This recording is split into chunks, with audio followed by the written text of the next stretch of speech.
हरे कृष्ण. आपल्या सगळ्यांचं स्वागत आहे भक्ती योगा चॅनलमध्ये.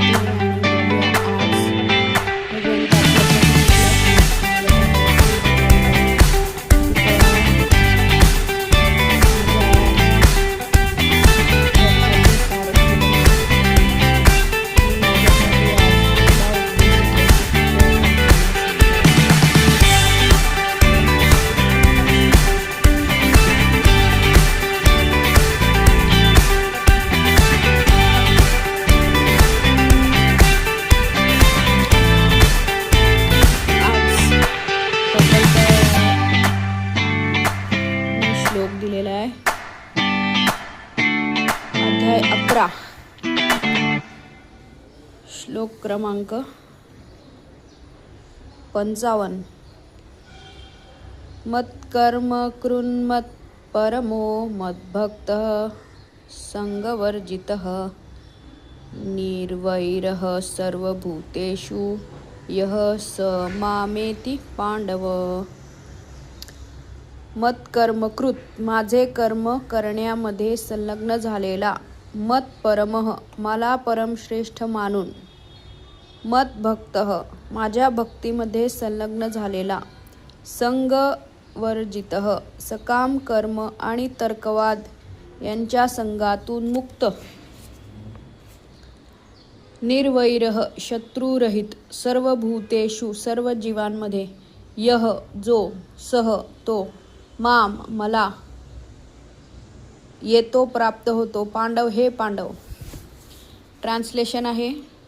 हे अर्जुना, जो सकाम कर्म आणि तर्कवादाच्या संगातून मुक्त होऊन माझ्या विशुद्ध भक्तीमध्ये संलग्न होतो, जो माझ्या प्रीत्यर्थ कर्म करतो, मला आपल्या जीवनाचे परम लक्ष्य मानतो आणि सर्व प्राणीमात्रांशी मित्रत्वाने वागतो, तो निश्चितपणे मला प्राप्त होतो. तात्पर्यामध्ये प्रभुपाद सांगतायत,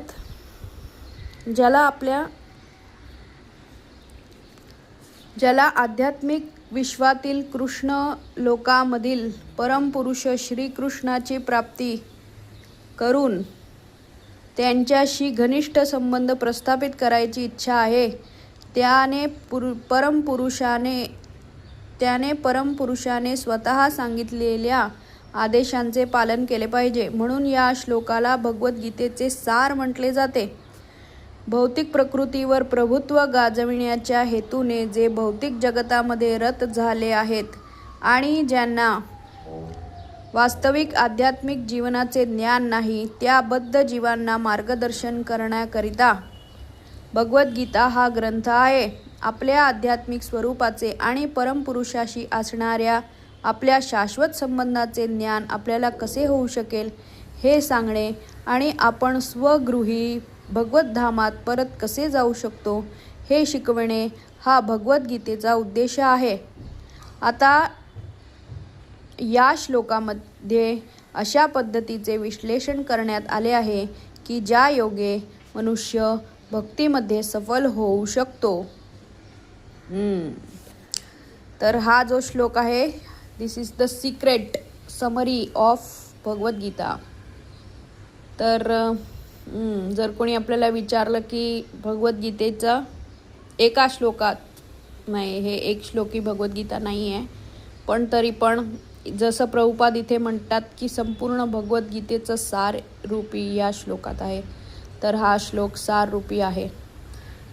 या श्लोकात भगवंत म्हणतात, जे जो सकाम कर्म आणि तर्कवाद संघातून मुक्त होऊन माझ्या विशुद्ध भक्तीमध्ये संलग्न होतो. याचाच अर्थ मनुष्याने सकाम कर्म काय, त्याच्यासाठी आधी कर्मयोगामध्ये सांगितल्याप्रमाणे सकाम कर्मयोग म्हणजे फलेच्छा, फळाची इच्छा ठेवून केलेलं कर्म. जसं की कर्मकांडीय पूजा आपण करतो, एखादा यज्ञ आपण करतो, त्याच्यात आपल्याला सांगितलं जातं की तुम्हाला संकल्प सोडा की तुम्ही ही पूजा कशासाठी करत आहात, कुठल्या फळाच्या इच्छेसाठी करत आहात, तर ते फळ इच्छा सोडून द्यायची आहे. आणि तर्कवाद म्हणजे जे डिबेटर्स असतात, डिबेटर्स म्हणण्यापेक्षा वेगळे वेगळे फिलॉसॉफीज असतात. षडसंदर्भ म्हणजे षडदर्शन, असे फिलॉसॉफीमध्ये 6 ब्रांचेस आहेत. त्याच्या आधारावरती तर्कवाद होत राहतो लोकांमध्ये, पण तो पण सोडून द्यायचा आहे. जो सकाम कर्म आणि तर्कवादाच्या संघातून मुक्त होऊन माझ्या विशुद्ध भक्तीमध्ये संलग्न होतो, म्हणजे only and only Krishna, nothing else. A Krishna, I can do everything for you. जसं की गोपींचा भाव आहे. गोपी भगवान श्रीकृष्णांसाठी काहीही करायला तयार आहेत. ती गोष्ट येते ना, एकदा भगवंतांना खूप ताप आलेला असतो आणि भगवंतां म्हणतात की माझ्या भक्तांची चरणधुली मी जर माझ्या कपाळाला लावली तर माझा ताप बरा होईल. आणि मग नारद मुनी जातात शोधायला, कोण आहे असा भक्त जो आपली चरणधुली द्यायला तयार आहे. तर ते जातात, एका ब्राह्मणाकडे जातात जो भगवंतांची पूजा करत असतो. तो म्हणतो, नाही, मी माझी चरणधुली दिली तर मला नरकात जावं लागेल, हे असलं मोठं पाप कोण करणार. असं करत करत माझ्यापेक्षा श्रेष्ठ ब्राह्मण, श्रेष्ठ भक्त, तो असा राजा आहे, त्याच्याकडे तुम्ही जा. मग राजा पण सेम उत्तर देतो. मग तुम्ही शिवजींकडे जा, तुम्ही ब्रह्माजींकडे जा, तुम्ही हनुमानजींकडे जा, तुम्ही पांडवांकडे जा. असेच एक एक जण सगळेजण म्हणतात, नाही नरकात कोण जाईल. नारद मुनी स्वतः म्हणतात, ह्याचे नरकात कोण जाईल, मी नाही देणार माझ्या चरणांची चरणधुली. शेवटी ते जातात व्रज गोपिकांकडे आणि व्रज गोपिका म्हणतात, अच्छा असं आहे, ठीक आहे.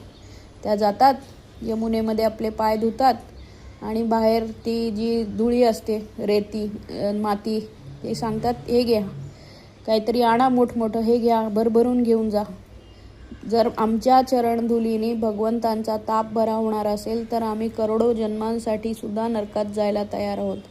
हा असतो भक्ताचा भाव, की भगवान श्रीकृष्णांसाठी मी काहीही करायला तयार आहे. हा भाव जोपर्यंत येत नाही तोपर्यंत जो माझ्या प्रित्यर्थ कर्म करतो, जो तो दिवसभरात जे काही करतो ते सगळं माझ्या प्रसन्नतेसाठी करतो, माझ्यासाठी करतो, मला आपल्या जीवनाचे परम लक्ष्य मानतो. अर्थात तोच आपल्या सगळ्यांच्या जीवनाचं परम लक्ष्य आहे. कारण आपण सगळेजण वैकुंठातूनच आलेले आहोत, वैकुंठाचे जीव आहोत आपण सगळे. संत तुकाराम महाराज म्हणतात, आम्ही वैकुंठवासी आलो याची कारण अशी. कशासाठी आलो आहे आपण? इतर सगळ्या जीवांना सांगायला की अरे बाबा, कशात गुंतला आहात तुम्ही, काय चाललंय जन्मोजन्मी, तेच आपलं शरीर फक्त बदलतंय, काय करतोय तर खातोय. हे सगळ्या गोष्टी मी माझ्या सांगते. खाण्याच्या विविध पदार्थांचा एवढा आस्वाद घ्यायला मला आवडतो की बास रे बास. खाणं पिणं, झोपणं, आराम करणं आणि काय, यातच सगळं जीवन चाललेलं आहे. मग भगवंत कसे प्राप्त होणार? तर याच्यासाठी मला आपल्या जीवनाचे परम लक्ष्य मानतो आणि सर्व प्राणीमात्रांशी मित्रत्वाने राहतो. तो निश्चितपणे मला प्राप्त होतो. तर भगवंतांना प्राप्त करायचं असेल तर सकाम कर्म, तर्कवाद या सगळ्यापासून लांब राहून केवळ आणि केवळ भगवंतांची अनन्य भक्ती करून, अजून दुसरं काही नाही. अनन्य भक्ती म्हणजे अन्य, अजून काही नाही, केवळ आणि केवळ भगवंत. हे प्रभु, मैं आपका हूँ और आप मेरे हो, बस, बाकी और कुछ भी नाही.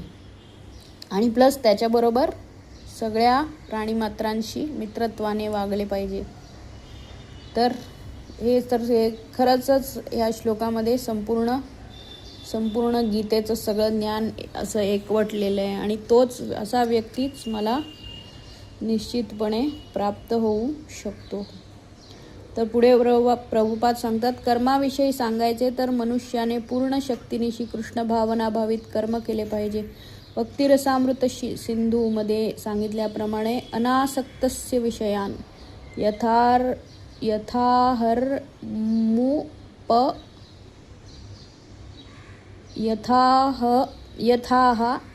अहर उपयुञ्जतः निर्बंध कृष्ण संबंधे युक्तम वैराग्य उच्यते. श्रीकृष्णांशी संबंधित असलेल्या कर्माखेरीज इतर कोणतेही कर्म करू नये. यालाच कृष्ण कर्म असे म्हणतात. मनुष्य विविध प्रकारचे कार्य करीत असेल, परंतु त्याने आपल्या कर्मफलांवर आसक्त असू नये. तर ते कर्मफल केवळ श्रीकृष्णांना अर्पण केले पाहिजे. उदाहरणार्थ, मनुष्य उद्योगधंदा करीत असेल, परंतु त्या उद्योगधंद्याचे कृष्ण भावनाभावित कर्मामध्ये रूपांतर करण्याकरिता त्याने श्रीकृष्णांप्रित्यर्थ उद्योगधंदा केला पाहिजे. जर श्रीकृष्ण हे उद्योगधंद्याचे मालक असतील, तर श्रीकृष्णांनी उद्योगाद्वारे प्राप्त होणाऱ्या नफ्याचा भोग घेतला पाहिजे. जर एखादा व्यापारी लाखोपती आहे आणि जर त्याला हे सर्व धन श्रीकृष्णांना अर्पण करायचे असेल, तर तो अर्पण करू शकतो. हे कर्म श्रीकृष्णांप्रित्यर्थ कर्म होते. स्वतःच्या इंद्रिय तृप्तीकरिता गगनचुंबी इमारत बांधण्याऐवजी तो श्रीकृष्णांसाठी एखादे सुंदर मंदिर बांधू शकतो आणि अधिकृत भक्तिशास्त्रांमध्ये सांगितल्याप्रमाणे श्रीकृष्णांच्या विग्रहाची प्रतिष्ठापना करून विग्रह सेवेची व्यवस्था करू शकतो. हे सर्व कृष्ण कर्म होय. मनुष्याने कर्मफलावर आसक्त असू नये, तर कर्मफल हे श्रीकृष्णांना अर्पण केले पाहिजे आणि श्रीकृष्णांना अर्पिलेल्या नैवेद्याचे अवशेष त्याने प्रसाद रूपाने ग्रहण करावे. जर एखाद्याने श्रीकृष्णांकरिता विशाल मंदिर बांधले आणि श्रीकृष्णांच्या विग्रहाची प्रतिष्ठापना केली, तर तो मनुष्य त्या ठिकाणी राहू शकतो. परंतु त्याने जाणले पाहिजे की मंदिराचे स्वामी श्रीकृष्ण आहेत. यालाच कृष्ण भावना असे म्हणतात. तथापि जर मनुष्याला श्रीकृष्णांकरिता मंदिर बांधता आले नाही, तर तो कृष्ण मंदिर स्वच्छ करू शकतो. हे सुद्धा कृष्ण कर्मच आहे. मनुष्य एखादा बगीचा बनवू शकतो,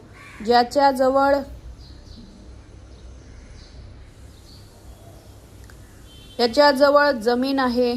निदान भारतामध्ये गरीब मनुष्याकडेही थोडीफार जमीन असते. तो त्या जागेमध्ये श्रीकृष्णांना अर्पण करण्यासाठी फुलबाग निर्माण करू शकतो व अशा रीतीने त्या जमिनीचा उपयोग श्रीकृष्णांप्रित्यर्थ करू शकतो. तो तुळशीची रोपे वाढवू शकतो, कारण तुलसीपत्र अत्यंत महत्त्वपूर्ण असते आणि श्रीकृष्णांशी संबंधित भगवद्गीतेमध्ये सांगितले आहे की पत्रम पुष्पम फलम तोयम. मनुष्याने श्रीकृष्णांना एखादे पत्र, फळ, फूल किंवा थोडेसे पाणी अर्पण करावे अशी त्यांची इच्छा आहे आणि त्यामुळे ते प्रसन्न सुद्धा होतात. हा पत्रम शब्द विशेष करून तुलसीपत्राचा निर्देश करतो. म्हणून तुळशीची रोपे लावावी आणि प्रतिदिन या रोपट्यांना पाणी घालावे. अशा प्रकारे अत्यंत गरीब मनुष्यही श्रीकृष्णांची सेवा करू शकतो. मनुष्य कशा प्रकारे कृष्णकर्म करू शकतो हे दाखविण्यासाठी उपयुक्त काही उदाहरणे देण्यात आली आहेत. तर इथे सोपे गोष्टी आहेत. आपण जे काही करतो ते सगळं श्रीकृष्णांसाठी करायचं आहे. सिंपल आहे. पोटाला अन्न दिलं की आपोआप संपूर्ण शरीराचं पोट भरतं. मुळाशी पाणी दिलं झाडाच्या की संपूर्ण झाडाला पोषण मिळतं. तसंच आपण जे पण काही करतो ते सगळं श्रीकृष्णांप्रित्यर्थ करतो. आपण आरतीमध्ये म्हणतो बघा, शेवटी जे आरती करतो त्याच्यात आपण शेवटी म्हणतो बघा, कायेन वाचा मनसेंद्रियैर्वा बुद्ध्यात्मना वा प्रकृती स्वभावा करोमि यद्यत् सकलं परस्मै नारायणाय इति समर्पयामि. तर कायेनी म्हणजे आपल्या शरीराने आपण जे काही करतो ते, वाचा म्हणजे तोंडाने जे काही बोलतो ते, मनसा म्हणजे मनात जे कुठलेही विचार येतात. आता मनात दिवसभरात असंख्य विचार येतात, त्याला आपल्याला डवटेल, त्याला फक्त श्रीकृष्णांशी कनेक्ट करायचं आहे बास. एवढी स्टेप जर का आपण करू लागलो तर अतिशय सोपं आहे. कायेन वाचा मनसेंद्रियैर्वा इंद्रियांनी जे पण काही करतो, जे पण डोळ्यांनी बघतो, जे काही तोंडाने बोलतो, जे काही जिभेने चव घेतो, जे काही हाताने काम करतो, जे पण काही दिवसभरात केलं जातं ते सगळंच्या सगळं नारायणाय इति समर्पय. नारायण आणि श्रीकृष्ण काही वेगळे नाही आहेत, ते सेमच आहेत. तर दिवसभरात हे करायचं आहे. तुळशी दरात आपले पैसे श्रीकृष्णांच्या सेवेत लावायचे आहेत. आपले कार्य श्रीकृष्णांच्या सेवेकरिता करायचं आहे. सगळं काही श्रीकृष्णांप्रित्यर्थ करायला पाहिजे. मत्परमः शब्दावरून जो मनुष्य श्रीकृष्णांच्या परमधामामध्ये त्यांचे सानिध्य प्राप्त करणे म्हणजे जीवनाची परमोच्च संसिद्धी आहे असे मानतो, त्या मनुष्याचा निर्देश करतात. मला समजलं नाही. मत परमः शब्दावरून जो मनुष्य श्रीकृष्णांच्या परमधामामध्ये त्यांचे सानिध्य प्राप्त करणे म्हणजे जीवनाचे परमोच्च सिद्धी आहे असे मानतो, त्या मनुष्याचा निर्देश करतात. अशा मनुष्याला चंद्र, सूर्य किंवा स्वर्गलोकप्रत किंवा ब्रह्मांडातील अत्युच्च लोक ब्रह्मलोकातही उन्नत होण्याची इच्छा नसते. त्याला अशा गोष्टींचे मुळीच आकर्षण नसते. आध्यात्मिक विश्वाप्रत उन्नत होण्याचे त्याला आकर्षण नसते आणि आध्यात्मिक जगतातही ब्रह्मज्योतीमध्ये विलीन होण्यात तो समाधान मानित नाही, कारण त्याला अत्युच्च आध्यात्मिक लोकांमध्ये कृष्णलोक, वृंदावन, गोलोक वृंदावनामध्ये प्रवेश करण्याची इच्छा असते. कृष्णलोकाचे त्याला पूर्ण ज्ञान असते, म्हणून त्याला इतर कोणत्याही लोकाचे आकर्षण नसते. मद्भक्तः या शब्दावरून दर्शविल्याप्रमाणे तो पूर्णपणे भक्तीमध्ये, विशेष करून श्रवण, कीर्तन, स्मरण, अर्चन, पादसेवन, वंदन, दास्य, सख्य आणि आत्मनिवेदन या नवविधा भक्तीमध्ये संलग्न होतो. सर्व 9, 8 किंवा 7 निदान एका भक्तिसेवेमध्ये संलग्न होता येते. त्या योगे निश्चितच मनुष्याचे जीवन परिपूर्ण होते. ओके, तर इथे दोन शब्दांचे अर्थांचं विश्लेषण प्रभुपाद करतात. पहिला आहे मत्परमः. मत्परमः म्हणजे मला परमोच्च, goal, the goal of his life is only and only lord Shri Krishna. मत्परम, मग त्याला स्वर्गही नको, ठीक आहे बाबा, पण भगवंत पण असेच काय म्हणतात, ती एका म्हातारीची गोष्ट आहे. ती पण भक्त असते. एक आजीबाई असते, ती भक्त असते. ती भगवंतांना शोधायला म्हणून निघते. नाही, मला भगवंतच पाहिजेत, बास, अजून काही नको. तर तिला रस्त्यात आधी एक श्रीमंत व्यापारी भेटतो. तो म्हणतो, आजी कुठे चालला, तुमचं वय झालं आता, बसा, मी तुम्हाला जे पण काय पाहिजे ते सगळं मी तुम्हाला आणून देतो, घरी आणून देतो, तुम्ही बसा. कुठे चाललाय ईश्वराला शोधायला, काही गरज नाही आहे, बसा, मी तुमची सगळी सुखसुविधा करतो. ती आजी म्हणते, नाही, मला भगवंताला शोधायचंच आहे, मी जाणारच आहे. मग तो पुढे जातो. मग पुढे एक तिला सोन्याचं हे भेटतो. नाही, आधी ब्रॉन्झचं असे मेडल्स आणि सगळं काही पडलेलं असतं तिथे, तो डोंगर. ती पाहिजे तर ती सगळी संपत्ती घेऊन घरी जाऊन तांब्याचा व्यवसाय, म्हणजे तिचं घर आरामात चालेल असं सगळी परिस्थिती असते, असं सगळं असतं. ती ते सगळं सोडून देते आणि पुढे जाते. मग पुढे तिला अशी चांदीची खाण दिसते, चांदीचा असा मोठाच्या मोठा डोंगर दिसतो. ती तरी पण थांबत नाही, ती पुढे चालली जाते. मग पुढे तिला सोन्याचा मोठाच्या मोठा डोंगर दिसतो, ती तरी पण थांबत नाही, ती अजून पुढे जाते.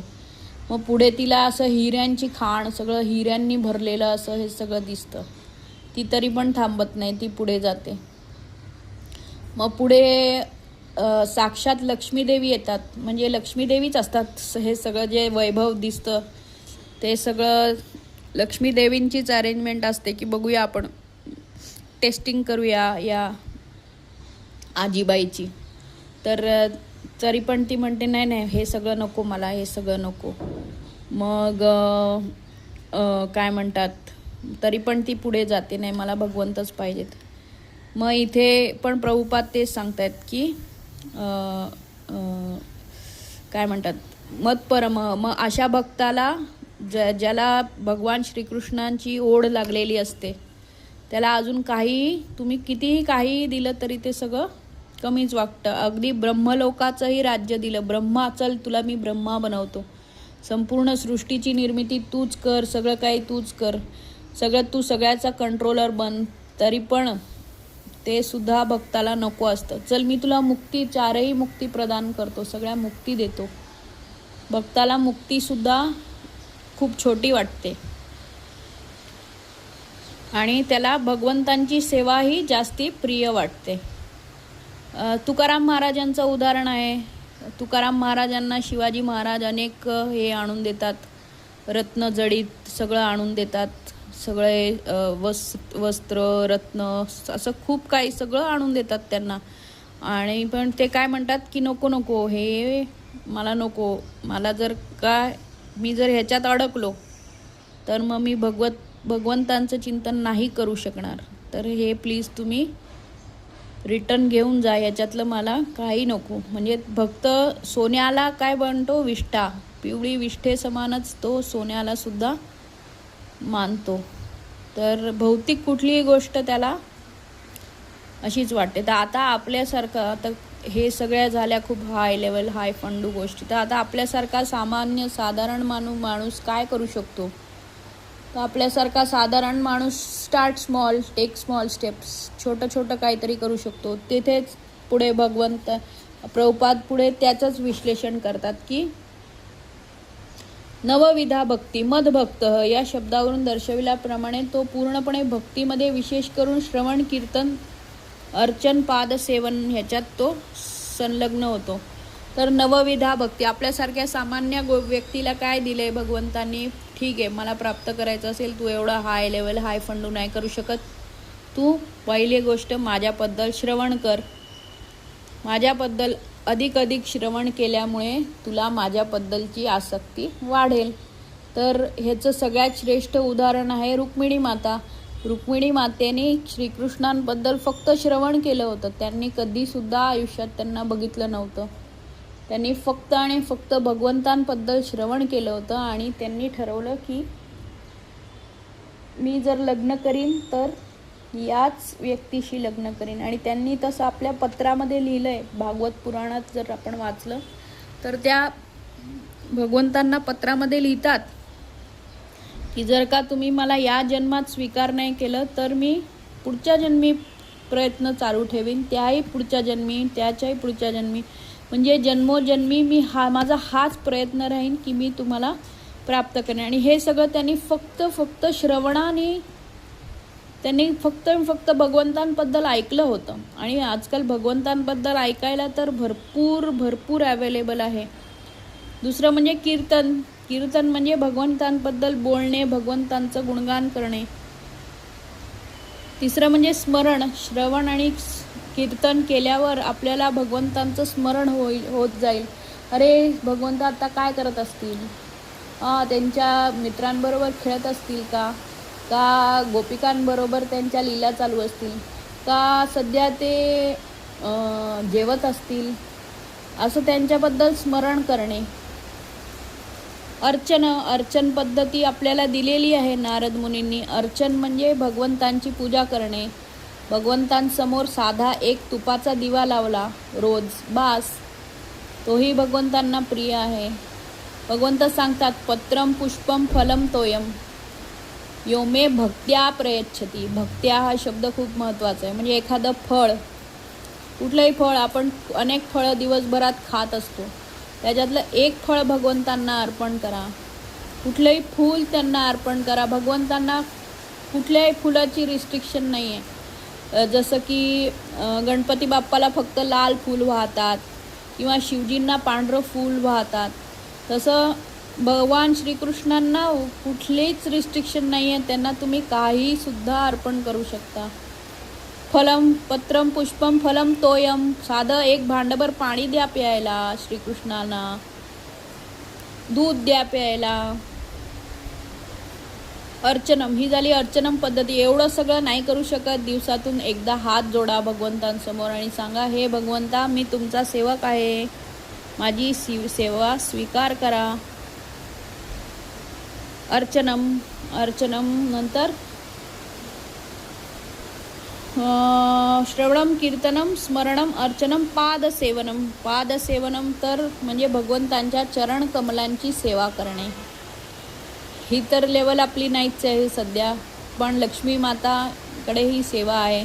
तर आपण लक्ष्मी मातांकडे प्रार्थना करू शकतो, हे लक्ष्मी माते, आई आहे ना, तिला सांगू शकतो, आई मला बाबांचे पाय दाबायचे आहेत, बाबांची सेवा करायचे, मला प्लीज माझी सेवा स्वीकार कर, मला स्वीकार कर. हाच हरे कृष्ण महामंत्राचा अर्थ आहे. हरे कृष्ण कृष्ण कृष्ण हरे हरे, हरे राम राम राम हरे हरे.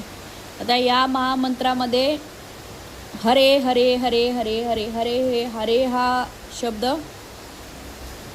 8 वेळेला आलेला आहे आणि कृष्ण कृष्ण कृष्ण कृष्ण 4 वेळेला आहे आणि राम राम राम राम 4 वेळेला. तर हरे कृष्ण कृष्ण कृष्ण हरे हरे, हरे राम राम राम हरे हरे. या मंत्राद्वारे आपण श्रीमती राधाराणी हरे हरे, हरा म्हणजे भगवंतांची अल्लादिनी शक्ती, जी भगवंतांची सेवा करण्यात संलग्न आहे, तिला भगवंतांच्या सेवेशिवाय अजून दुसरं काही दिसतच नाही, अशी अल्लादिनी शक्ती, भगवंतांना आल्हाद आनंद देणारी शक्ती श्रीमती राधाराणी. हे श्रीमती राधाराणी, हे आई, ए आई मला बाबांसाठी काहीतरी करायचं आहे, प्लीज मला पण काहीतरी करू दे ना. ही अशी प्रार्थना आहे, सिंपल अशी प्रार्थना आहे हरे कृष्ण महामंत्राची. तर ह्याचा जप. नंतर वंदनम. वंदनम म्हणजे हात जोडणे, पाया पडणे. दास्यम. दास्यम म्हणजे हे भगवंता मी तुझा दास आहे, जे काही माझ्या हातून घडेल आज ते तुझ्या सेवेसाठी घडू दे. सख्यम म्हणजे अर्जुनासारखं, हे भगवंता मैं तेरा दोस्त हूँ, तू मेरा यार है, I am your best friend and you are my best friend. सख्यम. आणि आत्मनिवेदनम. आत्मनिवेदनम म्हणजे जे बली महाराजांनी केलं, माझ्याकडे आता तुला देण्यासारखं काहीच उरलेलं नाही, माझं सर्वस्व तुला अर्पण आहे, हे भगवंता माझं सर्वस्व तुला अर्पण आहे. तर ह्या सगळ्या जर ॲडव्हान्स स्टेजेस आहेत. सगळ्यात पहिले तर आपण श्रवणम करू शकतो, मग कीर्तनम करू शकतो, असं हळूहळू वाढवून नवविधा भक्ती. इथे प्रभुपाद म्हणतात ना, सर्व 9, 8 किंवा 7 किंवा निदान एका तरी भक्ती सेवेमध्ये संलग्न होता येते. त्या योगे निश्चितच मनुष्याचे जीवन परिपूर्ण होते. आणि भगवंत सांगतात भगवद्गीतेमध्ये की थोडासा जरी प्रयत्न केला तरी महान भयापासून आपली रक्षा होते. संगवर्जित हा शब्द अत्यंत महत्त्वपूर्ण आहे. जे लोक श्रीकृष्णांचे विरोधक आहेत त्यांच्या संगतीचा त्याग केला पाहिजे. केवळ नास्तिकच श्रीकृष्णांचे विरोधक आहेत असे नव्हे, तर जे सकाम कर्मात आसक्त आहेत आणि जे तर्कवादी आहेत ते सुद्धा श्रीकृष्णांचे विरोधकच आहेत. म्हणून शुद्ध भक्तीचे विश्लेषण भक्तिरसामृत सिंधूमध्ये करण्यात आले आहे. अन्याभिलाषिता शून्यम ज्ञान कर्मादि अनावृतम अनुकूल्येन कृष्णानुशीलनम भक्तिरुत्तमा. या श्लोकामध्ये श्रील रूप गोस्वामी स्पष्टपणे सांगतात की जर कोणाला अनन्य भक्ती करायची असेल तर त्याने सर्व भौतिक विकारांपासून मुक्त होणे आवश्यक आहे. जे तर्कवादी आहेत, जे सकाम कर्म करण्याच्या अधीन आहेत, त्यांच्या संगतीतून मनुष्याने पूर्णपणे मुक्त झाले पाहिजे. जेव्हा अशा कुसंगतीतून आपण भौतिक इच्छांच्या विकारातून मुक्त झाल्यावर तो अनुकूलतेने कृष्ण ज्ञानाचे अनुशीलन करतो आणि यालाच शुद्ध भक्ती म्हटले जाते. अनुकूल्यस्य संकल्प प्रतिकूल्यस्य वर्जनम. हरिभक्ती विलास मध्ये म्हटलं आहे, मनुष्याने कृष्ण चिंतन केले पाहिजे आणि श्रीकृष्णांकरिता प्रतिकूल रूपाने नव्हे तर अनुकूल रूपाने कार्य केले पाहिजे. कंस हा श्रीकृष्णांचा शत्रू होता. श्रीकृष्णांच्या जन्मापासूनच त्याने श्रीकृष्ण चिंतन करतच असे. याप्रमाणे कार्य करताना, भोजन करताना सर्व बाबतीत तो सदा सर्वदा कृष्ण भावना भावितच असे. परंतु या प्रकारची कृष्ण भावना ही अनुकूल नव्हे, कारण दिवसातील 24 तास सदैव जरी तो श्रीकृष्ण चिंतन करीत होता तरी त्याला राक्षस समजण्यात येते आणि शेवटी श्रीकृष्णांनी त्याचा वध केला. अर्थात श्रीकृष्णाकडून ज्याचा वध होतो त्याला मोक्षप्राप्ती होते. परंतु मोक्षप्राप्ती करणे हे शुद्ध भक्ताचे ध्येय नसते. शुद्ध भक्ताला मुक्तीचीही अभिलाषा नसते. सर्वोच्च लोकात गोलोक वृंदावनातही जाण्याची त्याला इच्छा नसते. तो कुठेही असला तरी कृष्ण सेवा करणे हेच त्याचे एकमात्र ध्येय असते. तर इथे प्रभुपाद पुढे सांगतात की ठीक आहे, आता तुम्ही हे सगळं संघवर्जित आहात. जे लोक तर्कवाद करतात, आपण अनेक लोकांशी भेटतो, अनेक लोक आपल्याला लॉजिक देतात, अनेक प्रकारचे लॉजिक देतात की हे सगळं करायची काय गरज आहे, सगळं घरदार सगळं टाकून हे कुठे करत बसली. मला तर खूप लोक बोलतात, किती लोकांशी मी वाद पण घालते, पण आता कुठे कुठे मला जाणवायला लागलं की यांच्याशी वाद घालण्यात काही अर्थ नाही आहे. किती लोकांना किती समजवत राहणार, पण त्यांना समजवणं हे देखील भक्ताचं कार्य आहे. तर ते थोडं बॅलेन्सिंग करायला लागतं, ते थोडं अजून बाकी आहे. पण संगत त्याग, अशा लोकांचा संग कधीही धरू नये की ज्यांना भौतिक विषयच दिसतात. आजकाल मेजॉरिटी पब्लिक तीच आहे, ज्यांना फक्त पैसा पैसा पैसा आणि पैसाच दिसतो, त्याच्या पुढे त्यांना दुसरं काही दिसतच नाही. पण अशा लोकांना काय म्हटलं जातं, some people are so poor, so poor, so poor that all they have is just money. आजचं जग हे विसरलंच आहे की फक्त पैसा काहीच कामाचा नाही. पैसा कधीच कामाचा नाही आहे. पैशाने तुम्ही ना लोकांची, तुम्ही लोकांना गिफ्ट देऊ शकता, एवढंच काहीतरी करू शकता, पण त्याच्यात जर तुमचं प्रेम नाही आहे, काही भावना नाही आहे, जर तुम्ही स्वतःचा बडेजावपणा दाखवायला एखाद्याला गिफ्ट देताय तर त्या गिफ्टला काही अर्थच नाही आहे. जर त्या गिफ्टमध्ये तुमचं प्रेम नसेल आणि समोरच्याला ते कळून येतं की या व्यक्तीला माझ्याबद्दल काही प्रेमच नाही आहे, तर मग ते गिफ्ट पण काही कामाचीच नाही. तर पैसा कधीच कुठेच कामास येत नाही. तो कितीही कमवला तरी कमीच असतो आणि त्याने काहीच आपल्याला मिळत नाही. जो खरा सीकर आहे, one who is truly seeking something, some knowledge और anything, he will not stop at मनी.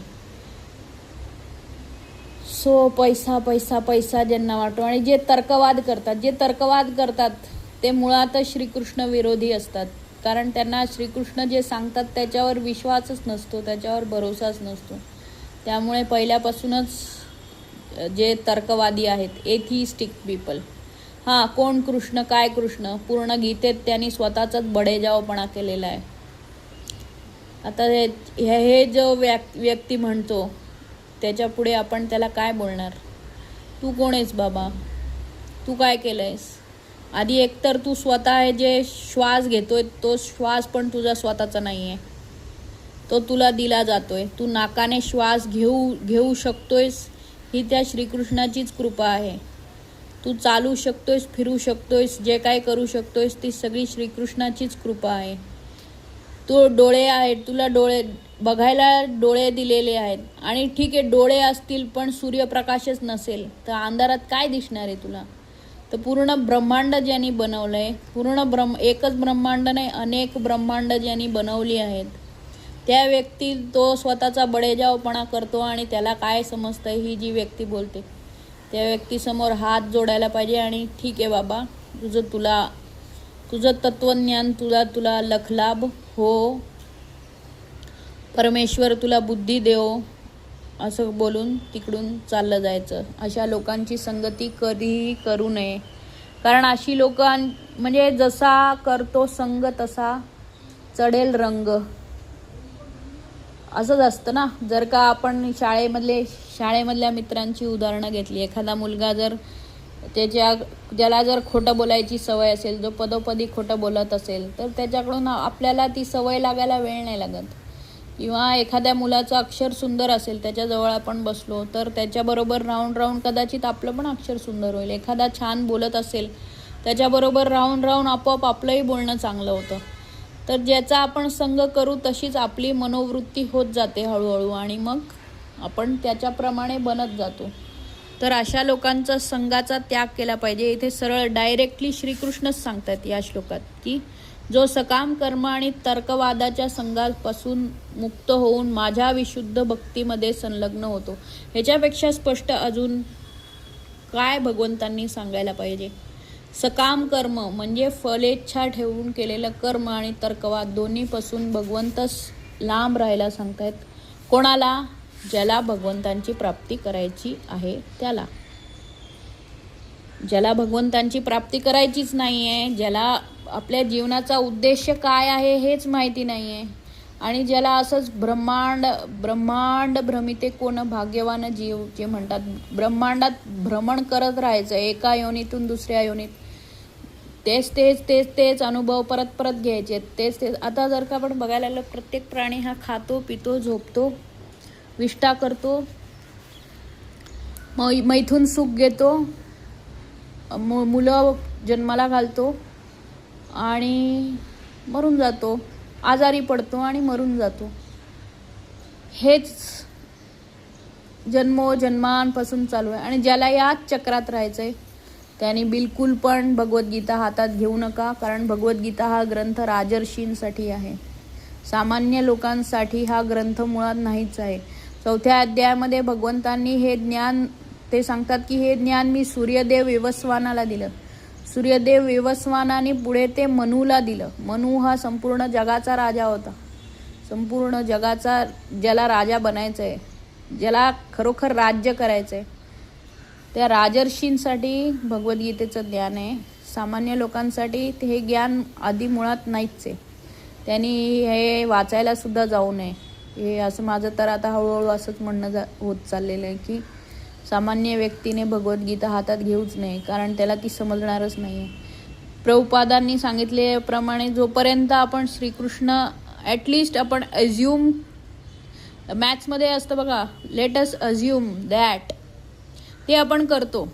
गणित सोडवायला आपण अज्युम करतो की 1 1 आहे, 2 2 आहे, 3 3 आहे. ते आपण सिद्ध नाही करायला जात की हे 1ला 1च का म्हटलं जातं आणि 2ला 2च का म्हटलं जातं, 0ला 0च का म्हटलं जातं. त्याच्यात आपण लेट अस अज्युम नाही करत. पण जर आपल्याला एखाद्याने सांगितलं की श्रीकृष्णच संपूर्ण ब्रह्मांडाचे स्वामी आहेत, ब्रह्मांड नायक आहेत, हे अज्युम करा, तर ते आपल्याला अज्युम नाही करता येत. तर जोपर्यंत आपण हे अज्युम करणार नाही तोपर्यंत भगवद्गीता आपल्याला समजणारच नाही आहे. भगवंतांना काय सांगायचं आहे हे समजणारच नाही आहे. तर हे आहे इथे काय सांगितलंय, अनुकूल्यस्य संकल्प प्रतिकूल्यस्य वर्जनम. जे पण काही आपल्याला भगवंतांच्या जवळ नेईल ते सगळं जवळ घ्या, त्या सगळ्याचा संकल्प घ्या, ते सगळं जरूर करा. आणि प्रतिकूल्यस्य वर्जनम, जे काही आपल्याला भगवंतांपासून लांब घेऊन जाईल त्याचं वर्जन करा, प्लीज अवॉइड इट. आणि इथे क्लिअरली सांगितलेलं आहे भगवंतांनी, सकाम कर्मी आणि तर्कवाद, सकाम कर्म आणि तर्कवाद यापासून लांब राहा. कृष्ण भक्त प्रत्येकाशी मित्रभावाने वागतो. कृष्ण भक्त प्रत्येकाशी मोक्षभावाने वागतो. म्हणूनच म्हटले जाते की तो शत्रुरहित निर्वैर असतो. हे कसे काय? कृष्ण भावना भावित भक्त जाणतो की केवळ श्रीकृष्ण भक्ती मनुष्याला जीवनाच्या सर्व समस्यातून मुक्त करू शकते. त्याला याचा वैयक्तिक अनुभव असतो आणि म्हणून त्याला कृष्ण भावनेचा मानव समाजात प्रचार करण्याची इच्छा असते. भगवत भावनेच्या प्रचारार्थ ज्या भगवत भक्तांनी आपले प्राणही संकटात टाकले त्या भक्तांची अनेक उदाहरणे इतिहासामध्ये आपल्याला आढळतात. याबाबत प्रसिद्ध उदाहरण हे येशू ख्रिस्तांचे आहे. अभक्तांना येशू ख्रिस्तांनी क्रूसवर चढविले, परंतु भगवत भावनेचा प्रसार करण्यासाठी त्यांनी आपल्या जीवनाचीही आहुती दिली. अर्थात त्याचा वध झाला असे म्हणणे उचित ठरणार नाही. त्याचप्रमाणे भारतातही हरिदास ठाकूर, प्रल्हाद महाराजांनी अनेक उदाहरणे आढळतात. भगवत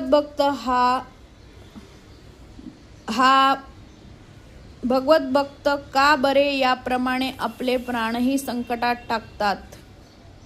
तर केवळ कृष्ण भावनेचा प्रसार करण्याचीच त्यांना इच्छा असते आणि असा प्रचार करणे अत्यंत कठीण असते.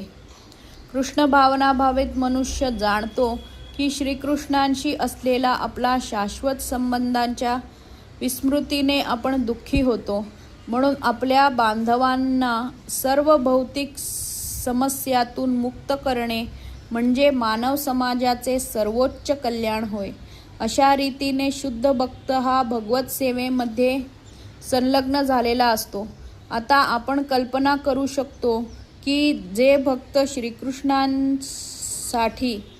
आपले जीवनही धोक्यात घालून भक्तीमध्ये संलग्न असतात त्यांच्याविषयी श्रीकृष्ण किती कृपाळू असतात. म्हणून देहत्यागानंतर अशा व्यक्तींचा सर्वोच्च लोकांमध्ये भगवत धामामध्ये प्रवेश हा निश्चित असतो. सारांश अस्थायी विश्वरूप, सर्वभक्षक काळाचे रूप आणि चतुर्भुज विष्णुरूपही श्रीकृष्णांनी प्रकट केले. यावरून सिद्ध होते की श्रीकृष्ण हे सर्व रूपांचे उगमस्थान आहेत. असे नाही की मूळचे विश्वरूप आणि त्यापासून श्रीकृष्णांची किंवा श्री विष्णूंची अभिव्यक्ती झाली. श्रीकृष्ण हे सर्व रूपाचे मूळ आहेत. विष्णुरूपेही अगणित आहेत. परंतु भक्ताला श्रीकृष्णाच्या मूळ द्विभुज रूपधारी श्यामसुंदर रूपावाचून इतर कोणतेही रूप महत्त्वपूर्ण नसते. ब्रह्मसंहितेत म्हटले आहे की जे श्रीकृष्णांच्या श्यामसुंदर रूपावर प्रेमाने आणि भक्तीने अनुरक्त झाले आहेत ते सदैव श्री श्यामसुंदर रूपाव्यतिरिक्त इतर काहीही आपल्या हृदयात पाहू शकत नाहीत. 11व्या अध्यायाच्या तात्पर्यावरून मनुष्याने हेच जाणले पाहिजे की श्रीकृष्ण रूप हेच परमश्रेष्ठ आणि महत्त्वपूर्ण आहे. या प्रकारे भगवद्गीतेच्या विश्वरूप दर्शन योग या 11व्या अध्यायावरील भक्तिवेदांत भाष्य संपन्न. तर शेवटच्या पॅरेग्राफमध्ये कृष्ण भावना भावित व्यक्ती प्रत्येकाशी मित्रत्वाने वागतो. भले त्याला किती प्रकारचं विरोध, किती प्रकारचा त्रास झाला तरी सुद्धा तो ते सगळं सहन करतो. आणि का तर प्रत्येकाचे कृष्ण भावना ही प्रत्येकाच्या हृदयात आहे. प्रत्येक जीवात्मा हा भगवान श्रीकृष्णांचा अंश आहे आणि त्यामुळे त्याच्याबद्दलचे प्रेम, भगवंतांविषयीचे प्रेम हे त्याच्याकडे ऑलरेडी आहे. त्याला अजून कुठून बाहेरून प्रकट करायचे नाही आहे. पण जे कवरिंग मायादेवीने आपल्यावर टाकलेलं आहे ते कवरिंग फक्त आपल्याला दूर करायची गरज आहे. तेच दूर करणे हे भक्त आपलं परम कर्तव्य मानतात, परमश्रेष्ठ कर्तव्य मानतात. आणि म्हणून भगवंतांच्या नामाचा, गुणाचा, लीलांचा प्रचार प्रसार ते सर्वत्र करत असतात. याच्यात येशू ख्रिस्तांचं उदाहरण जे आहे ते सर्वोच्च आहे. लोकांनी त्यांना फाशीवर चढवलं, अभक्तांनी त्यांना फाशीवर चढवलं आणि त्यांनी फाशीवर जाणं सुद्धा स्वीकार केलं. आजच्या मॉडर्न डे मध्ये जर आपल्याला एक्झाम्पल बघायचं असेल तर प्रभुपादांची एक शिष्या होती. ती आफ्रिकेमध्ये प्रचार करायला होत्या त्या माताजी. तर तिथे मंदिराच्या विरोधात आणि जे पण मंदिरात सेवा करतात अशा लोकांना त्रास देणारे लोक अनेक होते. माफिया लोक तिकडे होते जे डायरेक्ट गनच घेऊन यायचे की तुम्ही जर सेवा कराल भगवंतांची तर आम्ही तुम्हाला उडवून टाकू. तर अशा लोकांशी भिडणाऱ्या माताजी एक आहेत. त्या she was American by birth and she was serving in Africa, in some country in Africa. So she was like, she took the bullet in order to protect the devotees and the devotee community and she died. So this is the modern day example of a bhakta. आणि आज आपण हे पण बघितलंय बांगलादेशमध्ये हिंदूंना जाळतात, मारतात. हे आजही होतं. ते काही पण भक्तांना त्याची भीती नसते, कारण त्यांना माहिती आहे की हे सगळं मी भगवंतांसाठी करतोय आणि हा देह सोडल्यावर मी भगवंतांकडेच परत जाणार आहे. आणि भगवंतही सुद्धा त्या व्यक्तीवर खूप जीवापार प्रेम करतात आणि त्याला त्याच्यापासून वाचवतात, त्याच्यापासून त्याची रक्षा करतात. नरसिंहदेव उभे असतात प्रल्हादांसाठी. प्रल्हादांना किती त्रास दिला त्यांच्या स्वतःच्या सख्ख्या वडिलांनी एवढा त्रास दिला. आपल्याला तर एवढा त्रास नाही आहे ना, आपल्याला तर काहीच त्रास नाही आहे, आपण तर सुखात आरामात मजेत जगतोय. हे मी माझ्याबद्दल बोलते. तर मी भगवंतांसाठी एवढं तर करूच शकते, म्हणून मी हा छोटासा प्रयत्न सुरू केला आहे, भक्ती योगा चॅलेंज, आणि त्याच्या माध्यमातून बोलण्याचा प्रचार प्रसार करण्याचा प्रयत्न करते. तर ही अशी अनेक उदाहरणं आहेत जिथे भगवंतांसाठी लोक आपला जीव, आपला सर्वस्व द्यायला तयार आहेत. आणि आता इथे विश्वरूप, अस्थायी विश्वरूप. अस्थायी विश्वरूप म्हणजे जे आपल्याला दिसतं. एक मिनिट. सारांश असा की अस्थायी विश्वरूप सर्वभक्षक काळाचे रूप, चतुर्भुज विष्णुरूप श्रीकृष्णांनी प्रकट केले. यावरून सिद्ध होते की श्रीकृष्ण हे सर्व रूपांचे उगमस्थान आहेत. अस्थायी विश्वरूप म्हणजे ती पुरुष सूक्ताची प्रार्थना आहे बघा.